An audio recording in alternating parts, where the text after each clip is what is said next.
The number you have dialed has been changed.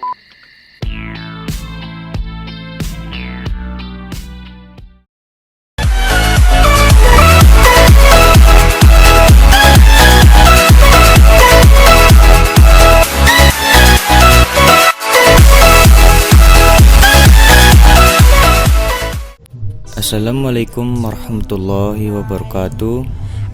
Kami mahasiswa Ekonomi Pembangunan Universitas Trunojoyo Madura.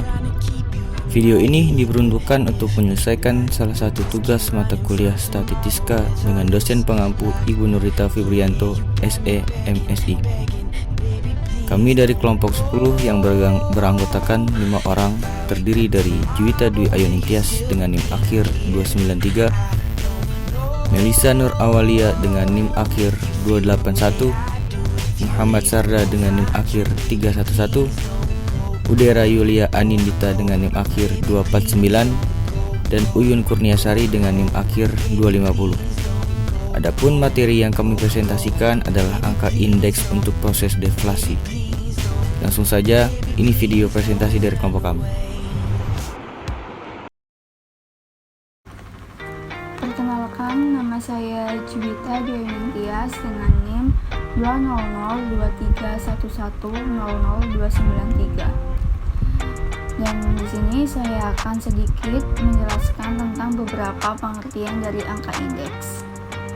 Angka indeks merupakan suatu ukuran statistik yang menunjukkan perubahan suatu variabel atau sekumpulan variabel yang berhubungan satu sama lain, baik pada waktu atau tempat yang sama atau berlainan.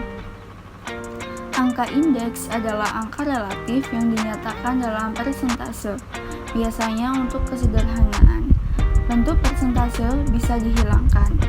Angka indeks merupakan sebuah alat angka matematik yang digunakan untuk menyatakan tingkat harga, volume perniagaan, dan sebagainya dalam periode tertentu.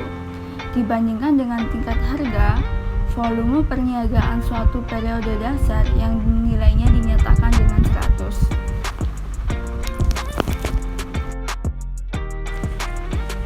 Selanjutnya, angka indeks juga dapat digunakan sebagai indikator penting untuk menentukan kebijakan apa yang harus diambil oleh pemerintah guna mengatasi permasalahan dalam perekonomian negara.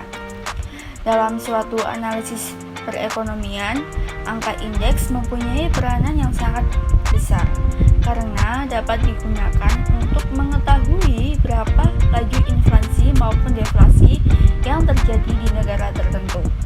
Misalnya, dengan mengetahui perkembangan produksi suatu produk tahun sekarang dibandingkan produksi tahun yang lalu, atau perkembangan penduduk tahun sekarang dibandingkan tahun yang lalu, maka pemerintah akan dapat mengambil kebijakan untuk mengembangkan produksi produk tersebut atau mengatasi pertumbuhan penduduk yang terlalu cepat. Saya Muhammad Sarda dengan NIM akhir 311. Selanjutnya, pendeflasian angka indeks. Deflasi adalah keadaan yang menunjukkan daya beli uang meningkat dalam masa tertentu karena jumlah uang yang beredar relatif kecil dari jumlah barang dan jasa yang tersedia. Pengertian lain yakni kebijakan pemerintah suatu negara untuk mengendalikan inflasi dengan mengurangi permintaan dan menjaga suplai agar harga dapat dikendalikan. Bisa juga berarti pengurangan suplai uang, kredit, dan sebagainya, ataupun suatu keadaan jumlah uang yang beredar lebih sedikit dibandingkan dengan persediaan barang sehingga daya beli uang meningkat. Data berkala atau time series data menunjukkan perkembangan mengenai kegiatan dari waktu ke waktu. Perkembangan kegiatan yang dinyatakan atau dinilai dengan mata uang atau bukan secara fisik sering menyesatkan kita. Upah atau gaji, hasil penjualan perusahaan, penerimaan negara, dan lain-lain. Artinya perkembangan yang dinilai dalam mata uang kemungkinan besar menunjukkan penaikan yang hebat. Padahal seringkali kenyataannya tidak demikian, karena adanya pengaruh kenaikan harga atau inflasi. Dengan demikian, secara real, kemungkinan kenaikan itu walaupun terjadi sedikit sekali. Seseorang yang selama 5 tahun pendapatannya dinyatakan dengan mata uang ternyata naik 3 kali lipat. Belum tentu daya belinya, purchasing power juga naik 3 kali lipat. Sebab kalau harga-harga naik 3 kali lipat, juga sebetulnya orang tersebut tidak mengalami kenaikan daya beli secara real. Pengertian tentang pendapatan real itu dapat diartikan sebagai berikut. Contohnya adalah 15 tahun yang lalu, uang sebanyak Rp1.200.000 mungkin dapat untuk membeli satu lemari. Tetapi dengan uang yang sama, sekarang hanya cukup untuk membeli satu lapis kainnya saja. Ini berarti, walaupun orang itu sekarang masih menerima sejumlah uang yang sama, yaitu sebanyak Rp1.200.000, namun secara real, daya beli orang itu sudah turun karena ada kenaikan harga atau inflasi. Akan tetapi, apabila keadaan stabil atau tidak ada perubahan harga, daya beli orang tersebut tidak akan berkurang, tetapi tetap saja. Kesimpulannya adalah, kenaikan indeks harga menurunkan daya beli. Sebaliknya, penurunan angka indeks harga menaikkan daya beli. Upah nominal yang tinggi tidak selalu mencerminkan tingkat hidup yang lebih baik dari keadaan sebelumnya. Apabila perkembangan tingkat harga barang-barang kebutuhan pokok sehari-hari atau biaya hidup tinggi pula, seorang karyawan lebih senang menerima gaji yang lebih kecil dengan daya beli besar daripada gaji yang lebih besar tetapi dengan daya beli kecil. Dengan kata lain, seorang buruh atau pegawai akan lebih senang menerima upah nyata atau daya beli dari uang tersebut daripada upah uang atau nilai nominal dari uang yang diterima. Untuk mendapatkan data berkala yang nyata atau real term, misalnya gaji atau upah nyata dan pendapatan nyata, angka-angka tersebut harus dibagi dengan indeks harga konsumen atau indeks biaya hidup. Besar kecilnya upah nyata tersebut tergantung dari indeks biaya hidup, cost of living index, atau indeks harga konsumen, consumer price index. Nah, IHK tidak sama dengan biaya hidup. IHK disusun berdasarkan harga-harga sekelompok barang atau jasa, tanpa memasukkan semua jenis biaya seperti bermacam-macam pajak. Biaya hidup ditentukan oleh selera atau gaya hidup dibandingkan dengan harga. Nah, untuk menghitung upah nyata atau upah real dengan proses deflasi dapat dipakai rumus berikut ini. Upah nyata dalam bentuk rupiah sama dengan rata-rata upah dibagi IB dikalikan 100. Daya beli dalam bentuk rupiah sama dengan 1 per IB dikalikan 100, sehingga menjadi IB sama dengan ID per IR dikalikan 100. Untuk IB yaitu indeks baru untuk periode yang bersangkutan. ID sama dengan indeks lama pada periode yang bersangkutan. IR sama dengan indeks lama pada periode yang dijadikan periode besar. Selanjutnya, contoh kasus pendeflasian angka indeks. Selama 6 tahun telah dikumpulkan rata-rata upah harian dalam bentuk ribuan rupiah dari para karyawan perusahaan PT Vernindo Jaya.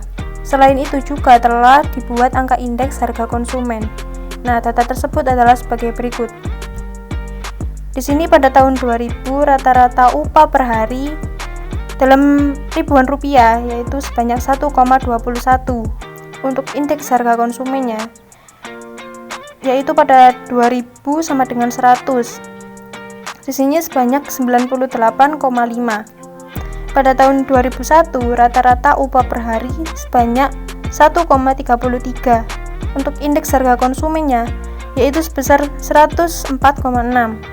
Pada tahun 2002, rata-rata upah per hari sebanyak 1,85. Untuk indeks harga konsumen, yaitu 110,2. Pada tahun 2003, rata-rata upah per hari sebanyak 2,19.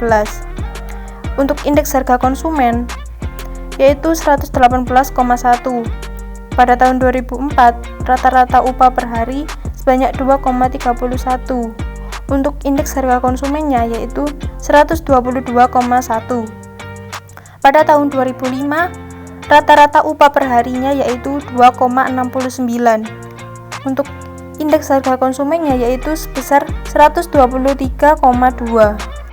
Pertanyaan: tentukan upah harian dari karyawan tersebut selama tahun 2000 sampai 2006 dibandingkan dengan upah harian pada tahun 2000. Penyelesaian. Nah, untuk indeks pada tahun 2000 di sini sama dengan 100. Lalu untuk indeks lainnya semisal pada tahun 2001, 2002 dan seterusnya adalah yang pertama pada tahun 2001 sebanyak 104,6 dibagi 98,5 dikalikan 100% sama dengan 106,19%. Pada tahun 2002 yaitu 110,2 dibagi 98,5 dikalikan 100% sama dengan 111,37%. Pada tahun 2003 sebanyak 118,1 dibagi 98,5 dikalikan 100% sama dengan 119,89%. Berikutnya pada tahun 2004 sebanyak 122,1 dibagi 98,5 dikalikan 100% sama dengan 123,95%. Yang terakhir pada tahun 2005 sebanyak 125,2 dibagi 98,5 dikalikan 100% sama dengan 125,07%. Setelah dilakukan penghitungan, maka dapat diperoleh indeks baru yang tertera pada tabel berikut ini.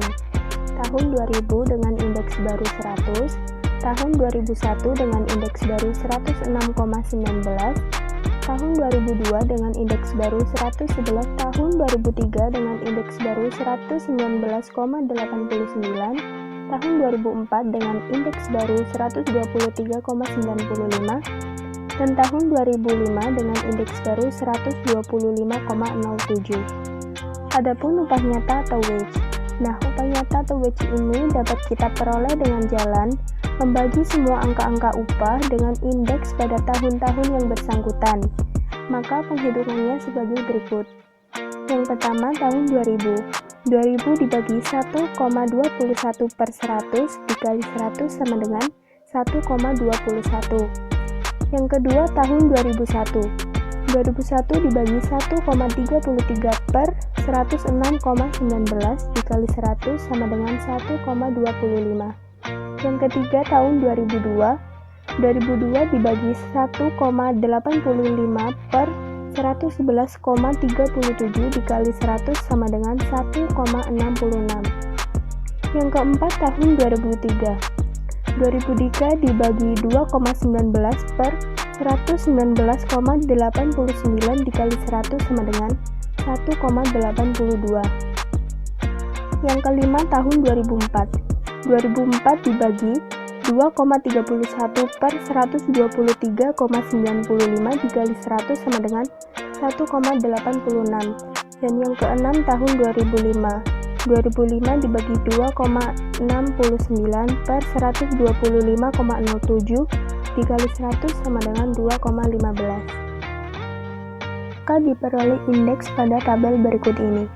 Tahun rata-rata upah 2000 dengan nyata harian 1,21. Tahun rata-rata upah 2001 dengan nyata harian 1,25.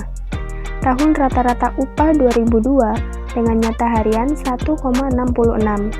Tahun rata-rata upah 2003 dengan nyata harian 1,82.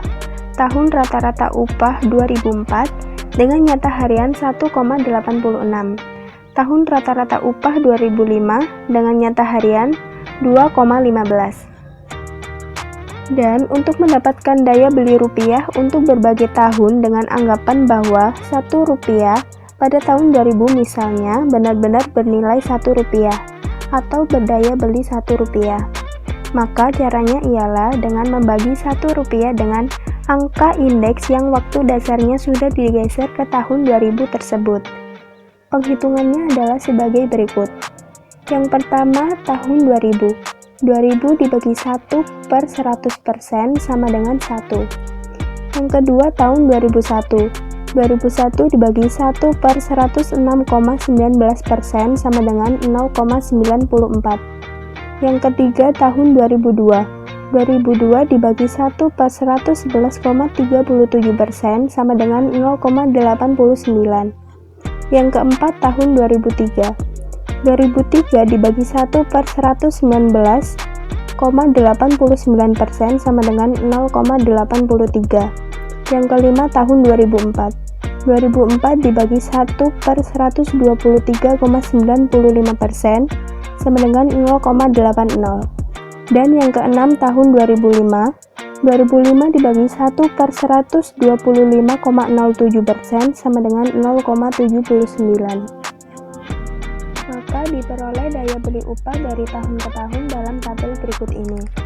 Tahun 2000 dengan daya beli 1. Tahun 2001 dengan daya beli 0,94. Tahun 2002 dengan daya beli 0,89. Tahun 2003 dengan daya beli 0,83. Tahun 2004 dengan daya beli 0,8. Dan tahun 2005 dengan daya beli 0,79. Maka dapat kita tarik kesimpulan dalam tabel upah real dan daya beli karyawan perusahaan PT Vernindo Jaya dalam kurung ribuan rupiah. Tahun 2000, rata-rata upah per hari 1,21, indeks harga lama 98,5, indeks harga baru 100, upah real 1,21, dan daya beli 1. Tahun 2001, rata-rata upah per hari 1,33, indeks harga lama 104,6, indeks harga baru 106,19, upah real 1,25, dan daya beli 0,94. Tahun 2002, rata-rata upah per hari 1,85, indeks harga lama 110,2, indeks harga baru 111,37, upah real 1,66, dan daya beli 0,89. Tahun 2003, rata-rata upah per hari 2,19, indeks harga lama 118,1,